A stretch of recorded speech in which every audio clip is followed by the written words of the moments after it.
Hello everyone. आज का हमारा चैप्टर है हमारा देश भारत, जिसमें आज हम हमारे देश भारत के भौगोलिक विस्तार, प्रशासनिक और इस तरीके से हमारे भारत के बारे में जानेंगे। भारत एक बहुत बड़े भौगोलिक विस्तार वाला देश है। उत्तर में यह हिमालय के ऊंचे शिखरों से घिरा है। पश्चिम में है अरब सागर, मतलब यहाँ हिमालय पर्वत है। उत्तर में, पश्चिम में अरब सागर, पूर्व में बंगाल की खाड़ी और दक्षिण में हिंद महासागर से घिरा हुआ है। ये भारतीय प्रायद्वीप के तटों पर लहराते हैं। प्रायद्वीप ऐसा भूभाग होता है, स्थल का भाग होता है जिसके तीन तरफ पानी जमा होता है, उसे प्रायद्वीप बोलते हैं। भारत का क्षेत्रफल 32.8 लाख वर्ग किलोमीटर है। उत्तर में लद्दाख से लेकर, अगर हम भारत का रफ डायग्राम बनाएं तो उत्तर में लद्दाख से लेकर दक्षिण में कन्याकुमारी तक इसका विस्तार 3200 किलोमीटर है, तथा पूर्व में अरुणाचल प्रदेश से लेकर पश्चिम में कच्छ, गुजरात के कच्छ तक इसका विस्तार 2900 किलोमीटर है। मतलब कि ये विस्तार है इसका 3200 किलोमीटर और ये है 2900 किलोमीटर। ऊंचे ऊंचे पर्वत, भारतीय महामरुस्थल, उत्तरी मैदान, असमान पठारी सतह, तटीय भाग एवं द्वीप समूह स्थल रूपों में भिन्नता को दर्शाते हैं। मतलब ये ऐसे नहीं है कि यहाँ पूरा प्लेन मैदान है, कहीं ऊंचे पर्वत है, कहीं मरुस्थल है, कहीं मैदान है, कहीं तटीय क्षेत्र है, कहीं पठार है। ये भारत की भौगोलिक विभिन्नता को दर्शाते हैं, लेकिन फिर भी यहाँ की जलवायु, वनस्पति और वन्य जीवों में और भाषा में, संस्कृति में भिन्नता पाई जाती है, लेकिन फिर भी हम यहाँ एकता को पाते हैं जो हमारी परंपराओं में दिखती है। यही कारण है कि हम एक राष्ट्र में बंधे हैं। वर्ष 2011 में अब तक भारत की आबादी 120 करोड़ से अधिक है। ये डाटा पुराना है, अभी भारत की आबादी 130 करोड़ से भी अधिक हो चुकी है। यह चीन के बाद विश्व का दूसरा सबसे अधिक जनसंख्या वाला देश है। अब हम भारत की स्थिति की बात करते हैं कि भारत की विश्व में स्थिति क्या है। जैसा कि हमने ऐसे नक्शे को पूर्वी गोलार्ध, पश्चिमी गोलार्ध, पूरा उत्तरी गोलार्ध और दक्षिणी गोलार्ध में विभाजित किया था। इसमें हमारा भारत उत्तरी गोलार्ध में है, और अगर इस तरीके से बात करें तो पूर्वी गोलार्ध में है। हमारा भारत उत्तरी गोलार्ध में स्थित है। कर्क रेखा देश के लगभग मध्य से होकर गुजरती है। कर्क रेखा बिल्कुल बीच में से होकर गुजरती है भारत के। दक्षिण से उत्तर की ओर भारत की मुख्य भूमि का विस्तार 8 डिग्री 4 मिनट से, मतलब यहाँ से लेकर इसका विस्तार यहाँ तक 8 डिग्री 4 मिनट उत्तर से, उत्तर किस लिए, क्योंकि उत्तरी गोलार्ध में है, से 37 डिग्री 6 मिनट तक है। और पूर्व से पश्चिम, पश्चिम से लेकर पूर्व तक, यानी कि यहाँ से लेकर यहाँ तक इसका विस्तार 68 डिग्री 7 मिनट पूर्व से 97 डिग्री 25 मिनट पूर्वी देशांतरों के बीच है। पूर्व इसलिए क्योंकि पूर्वी गोलार्ध में है।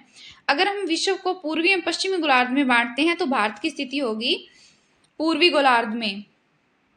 बहुत बड़े देशांतरीय विस्तार लगभग 29 डिग्री के कारण यहाँ के दो छोर पर स्थित स्थानों में स्थानीय समय में बहुत अधिक अंतर हो सकता था। इसी तरह की दूरी पर स्थित दो स्थानों के बीच समय का अंतर लगभग 2 घंटे का होगा। मतलब कि हमारे भारत का जो ये विस्तार है, ये वाला विस्तार, ये इसका पूरा 29 डिग्री का है ये विस्तार, और इसमें समय का 2 घंटे का अंतर हो जाएगा। समय में 2 घंटे का अंतर होगा क्योंकि हमने पढ़ा है कि 1 डिग्री देशांतर को पार करने में 4 मिनट का समय लगता है। इसी तरह 29 डिग्री को पार करने में लगभग हमें लगेंगे 56 मिनट, यानी कि पूरा 1 घंटा लगेगा।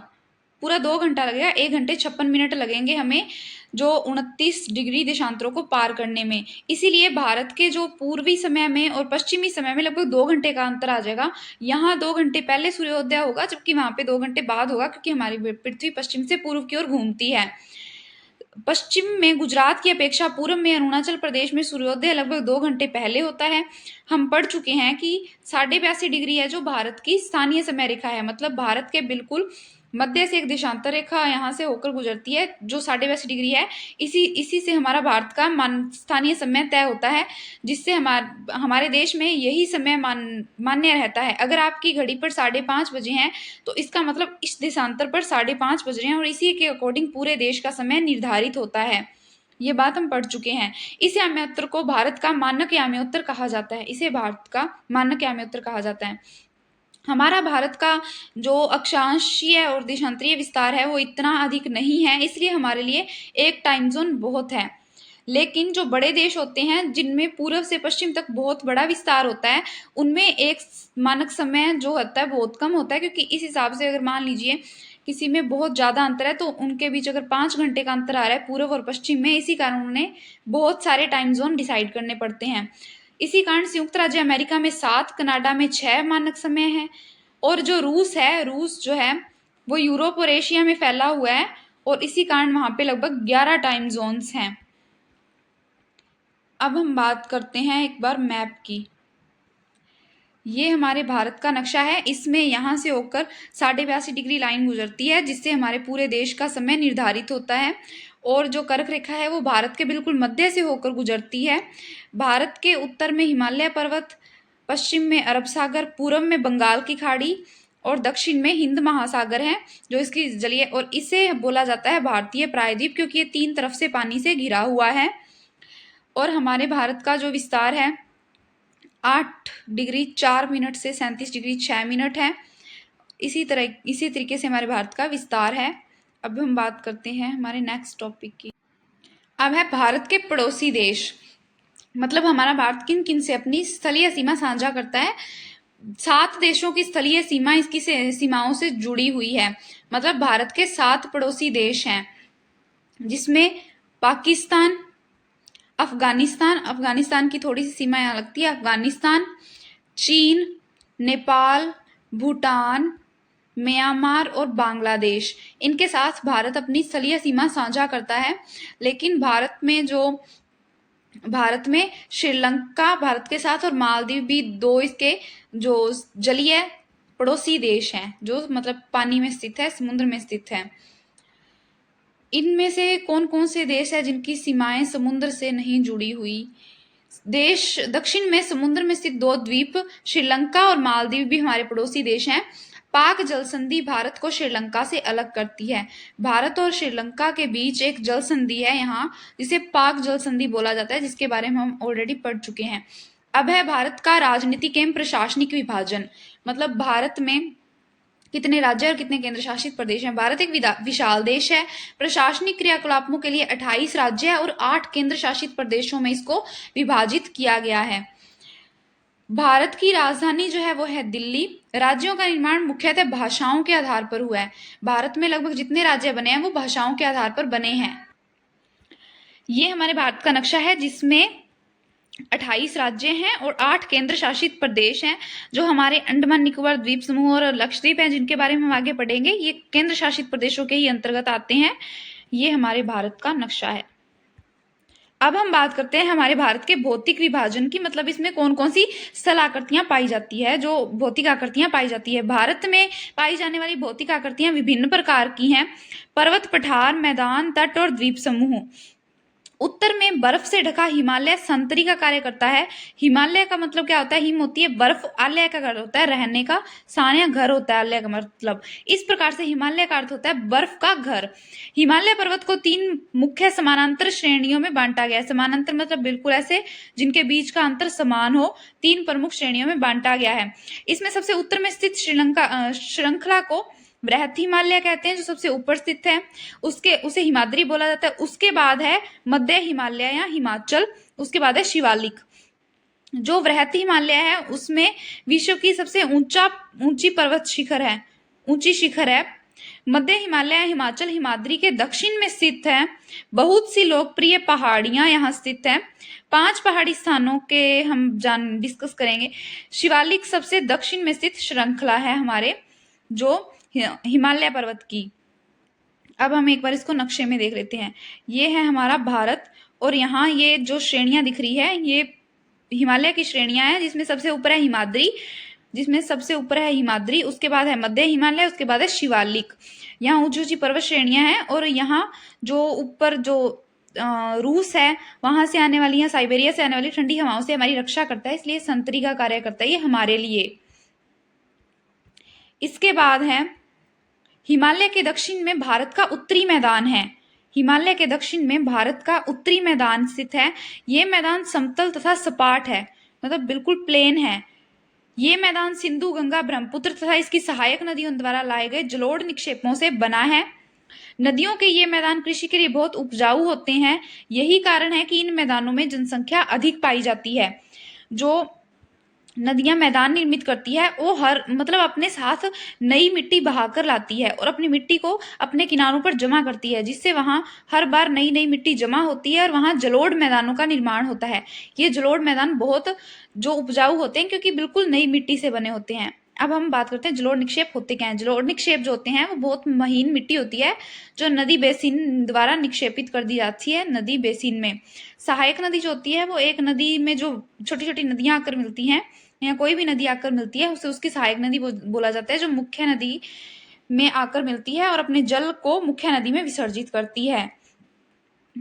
हम एक बार बात कर लेते हैं हमारे मैदान की।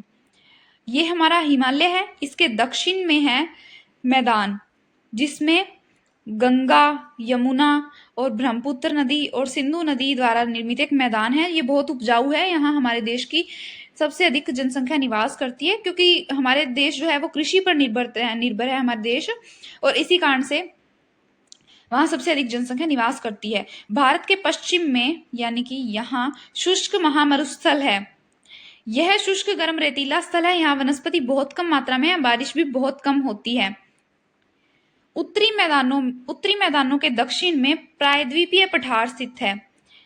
सबसे ऊपर हिमालय, हिमालय के दक्षिण में मैदानों के दक्षिण में प्रायद्वीपीय पठार। इसकी आकृति त्रिभुजाकार है। हमने देखा कि प्रायद्वीपीय पठार की आकृति कुछ ऐसी है। इसका धरातल काफी ऊंचा नीचा है। इस क्षेत्र में बहुत सी पहाड़ी श्रृंखलाएं और घाटियां स्थित है। इसके उत्तर पश्चिम में अरावली स्थित है जो विश्व की सबसे पुरानी श्रृंखला है। विंध्य एवं सतपुड़ा भी महत्वपूर्ण श्रृंखलाएं हैं। इन श्रृंखला से होकर नर्मदा और तापी दो नदियां बहती है। ये पश्चिम की तरफ बहने वाली नदियां हैं जो अरब सागर में गिरती है। इस पठार के पश्चिम में पश्चिम घाट या सह्याद्री है, जो पूर्व में पूर्वी घाट स्थित है।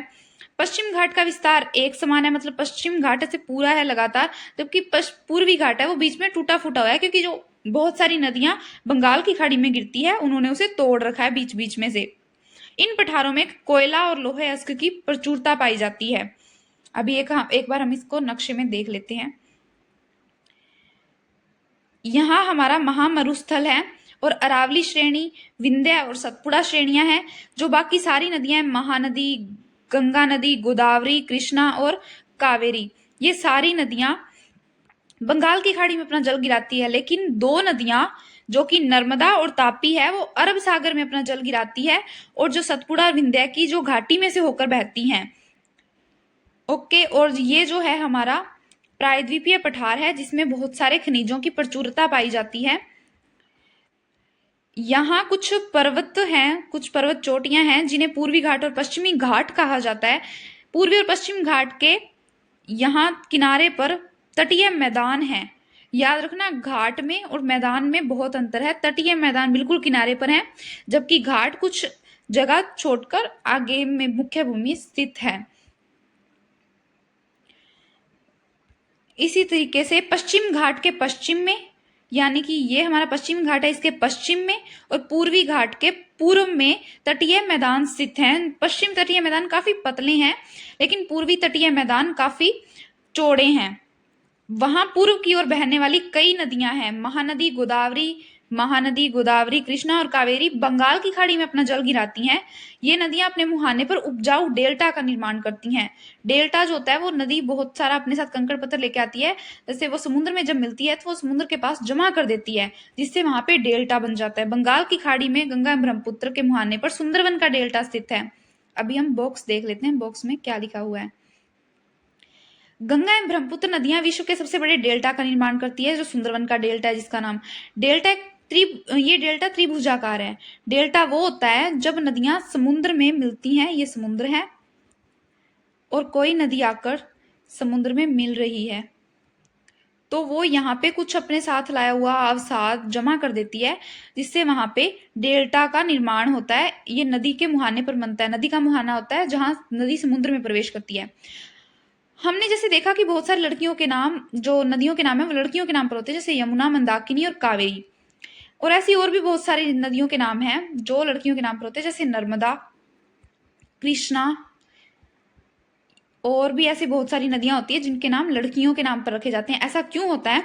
ऐसा इसलिए होता है क्योंकि भारत में नदियों को पूज्य माना जाता है। भारत में नदियों की पूजा की जाती है, उनको देवी के रूप में माना जाता है। और उन्हें पवित्र माना जाता है। इसी कारण से भारत में नदियों के नाम लड़कियों के नाम पर रखे गए हैं। ये कुछ कविताएं हैं जो बच्चों ने लिखी हैं। और यहाँ सुनामी दिखाई गई है। सुनामी जो होती है समुद्र में उठने वाला तूफान होता है, जो इससे बड़ी बड़ी लहरें उठती है और ये बहुत विनाश लाती है समुद्र तट के इलाकों में। भारत में 2 द्वीप समूह भी हैं।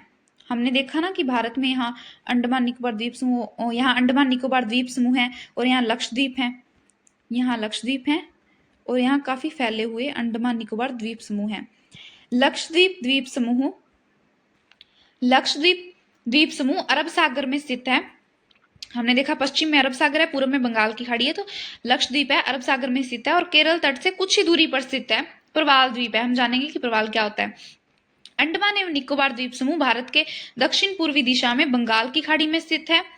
और एक जो हमारा द्वीप समूह है जो कि 2004 में सुनामी में डूब गया था, हमारा इंदिरा पॉइंट है जो भारत का सबसे दक्षिणी बिंदु था अंडमान निकोबार द्वीप में, ये सुनामी में डूब चुका है। और ऐसे बहुत सारी जो सुनामी आती हैं और जो सुनामी होती है वो समुद्र में भूकंप होता है, जो बड़ी बड़ी लहरें उठती है जिससे समुद्र तट के इलाके में बहुत विनाश होता है और कई बार जो छोटे द्वीप होते हैं उससे वो डूब भी जाते हैं। अब हम देखते हैं कि प्रवाल क्या होता है, जो कि बॉक्स में दिया गया है। प्रवाल छोटे छोटे समुद्री जीव होते हैं, जो उनका कंकाल होता है जिन्हें पोलिप कहा जाता है। पोलिप नाम के ऐसे छोटे छोटे जीव होते हैं, उनका कंकाल होता है। जब जीवित पोलिप मरते हैं तो उनका कंकाल बच जाता है। जब वो मर जाते हैं ना तो उनका कंकाल रह जाता है। अन्य पोलिप की वृद्धि इन ठोस कंकालों के ऊपर होती है। जैसे यहाँ पे एक पोलिप मरा, उसका कंकाल जमा हो गया, फिर दूसरा, फिर तीसरा, और बाद में जो बाकी के जो पोलिप होते हैं उनके ऊपर आके रहने लगते हैं और अपना कंकाल छोड़ते हैं। इस तरीके से वापिस काफी सघन हो जाता है और वहां पे पूरा एक द्वीप बन जाता है। इस तरीके से प्रवाल द्वीपों का निर्माण होता है। ये प्रवाल द्वीप है। हम एक बार इसका चित्र भी देख लेते हैं प्रवाल द्वीपों का। ये देखिए इस तरीके से समुद्र में जो है प्रवाल बनते हैं। ऐसे ही धीरे धीरे ये जमा होते जाते हैं, जमा होते जाएंगे और ये पूरा ऊपर तक आ जाएंगे, समुद्र के जो दिखने लगेंगे ऊपर, और बाद में ऊपर एक द्वीप बन जाएगा। इस तरीके से प्रवाल द्वीप बनते ही देखने में बहुत सुंदर होते हैं। अभी हम क्वेश्चन आंसर देख लेते हैं। भारत को कितने भौतिक भागों में बांटा गया है? पर्वत, पठार, मैदान, जो तट रेखा है तटीय मैदान, और द्वीप समूह। इस तरीके से भारत को बांटा गया है। भारत की स्थलीय सीमा से जुड़े, जो स्थलीय सीमा 7 देशों से जुड़ी है उनके नाम लिखने हैं। ये हमारा भारत है। यहाँ पाकिस्तान, अफगानिस्तान, चीन, म्यांमार, बांग्लादेश, नेपाल और भूटान, ये हमारे पड़ोसी देश हैं। कौन सी 2 प्रमुख नदियां अरब सागर में गिरती हैं? हमने देखा जो नर्मदा और तापी है वो घाटी से होकर बहती है और वो अरब सागर में गिरती है। बाकी सारी लगभग नदियां जो है बंगाल की खाड़ी में गिरती है। गंगा एवं ब्रह्मपुत्र द्वारा बनाए गए डेल्टा का नाम है सुंदरवन का डेल्टा। भारत में 8 राज्य है, भारत में 28 राज्य है और 8 केंद्र शासित प्रदेश हैं। 28 राज्य और 8 केंद्र शासित प्रदेश। भारत में जो पंजाब और हरियाणा राज्य है ना, उनकी राजधानी एक ही है, चंडीगढ़। उत्तरी मैदानों में अधिक जनसंख्या निवास क्यों करती है? क्योंकि उत्तरी मैदानों में नदियों द्वारा लाया गया जलोढ़ निक्षेप जो है वो जमा होता है, और जो जलोढ़ निक्षेप है वो बिल्कुल नई मिट्टी होती है जिससे वहां की भूमि बहुत उपजाऊ होती है, जो कृषि के लिए बहुत लाभदायक है। भारत जो है कृषि प्रधान देश है, इसलिए यहाँ की लगभग जनसंख्या वही निवास करती है जहां कृषि होती है। लक्षद्वीप को प्रवाल द्वीप क्यों कहा जाता है? क्योंकि लक्षद्वीप जो है पोलिप नाम के छोटे छोटे जीवों के कंकाल से बना है, जिन्हें प्रवाल बोला जाता है, और वो प्रवाल द्वीप से, प्रवालों से बना हुआ द्वीप है, इसलिए उसे प्रवाल द्वीप बोला जाता है। हिमालय के सबसे दक्षिणी भाग को क्या बोला जाता है? सबसे दक्षिण में हमने देखा सबसे ऊपर हिमाद्री, फिर मध्य हिमालय, फिर शिवालिक। सबसे दक्षिणी को शिवालिक। सह्याद्री को अन्य किस नाम से जाना जाता है? सह्याद्री जो है वो पश्चिम घाट का अन्य नाम है। पाक जल संधि किन देशों के बीच है? भारत और श्रीलंका के बीच। अरब सागर में स्थित भारतीय द्वीप समूह कौन कौन से हैं? अरब सागर में स्थित भारतीय द्वीप समूह है लक्षद्वीप समूह। अंडमान निकोबार द्वीप समूह है वो है बंगाल की खाड़ी में स्थित। अरब सागर में लक्षद्वीप समूह और बंगाल की खाड़ी में अंडमान निकोबार द्वीप समूह। मालदीव जो है वो हमारा जो महासागर में स्थित है वो द्वीपीय पड़ोसी देश है। भारत की सबसे पुरानी पर्वत श्रृंखला अरावली है। इसका निर्माण बहुत टाइम पहले हुआ था। फिर अब हमें खालिस्तान देखने हैं। भारत का क्षेत्रफल कितना है? 32.8 लाख वर्ग किलोमीटर। महान हिमालय को हिमाद्री भी बोला जाता है, महान हिमालय को। नर्मदा नदी अरब सागर में गिरती है। भारत के लगभग मध्य से गुजरने वाली कौन सी रेखा है? 23.5 डिग्री है, जो भारत के बिल्कुल मध्य से गुजरती है, कर्क रेखा। भारत के मानचित्र पर हमें दर्शाना है, कर्क रेखा बिल्कुल मध्य से होकर गुजरती है, कर्क रेखा बिल्कुल मध्य से होकर गुजरती है। भारत का मानक में उत्तर है 82.5 डिग्री। ऐसा जिस राज्य में आप निवास करते हैं वो आप दर्शा देना। अंडमान द्वीप समूह यहाँ है बंगाल की खाड़ी में, और लक्षद्वीप समूह यहाँ है अरब सागर में। पूर्वी घाट और पश्चिमी घाट, ये पश्चिमी घाट और इधर है पूर्वी घाट। इस तरीके से हमारा चैप्टर होता है पूरा। चलिए एक बार नक्शा देख लेते हैं। एक बार हम भारत के भौतिक मानचित्र का रिवीजन कर लेते हैं। यहाँ हिमालय पर्वत स्थित है उत्तर में। उसके बाद बहुत सारी जो गंगा ब्रह्मपुत्र नदियां हैं उसके द्वारा भारत का जो उत्तरी मैदान बनाया गया है, और गंगा और ब्रह्मपुत्र नदी यहाँ पे एक डेल्टा बनाती है जो विश्व का सबसे बड़ा डेल्टा है। यहाँ अरावली पर्वत श्रृंखला है जो कि सबसे पुरानी पर्वत श्रृंखला है पूरे विश्व की, और जो भारतीय महामरुस्थल है वो उससे सीमा बनाती है।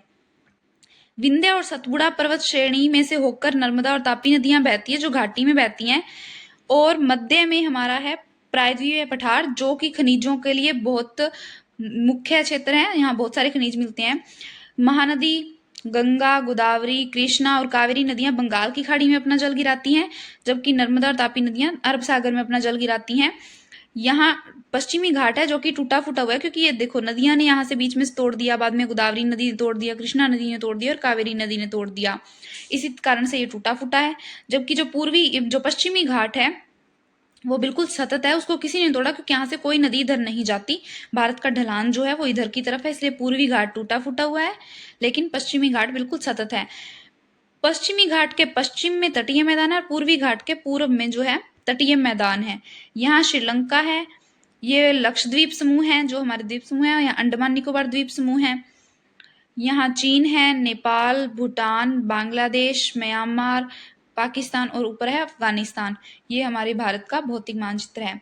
इस तरीके से हमारा ये चैप्टर पूरा होता है। Thank you so much.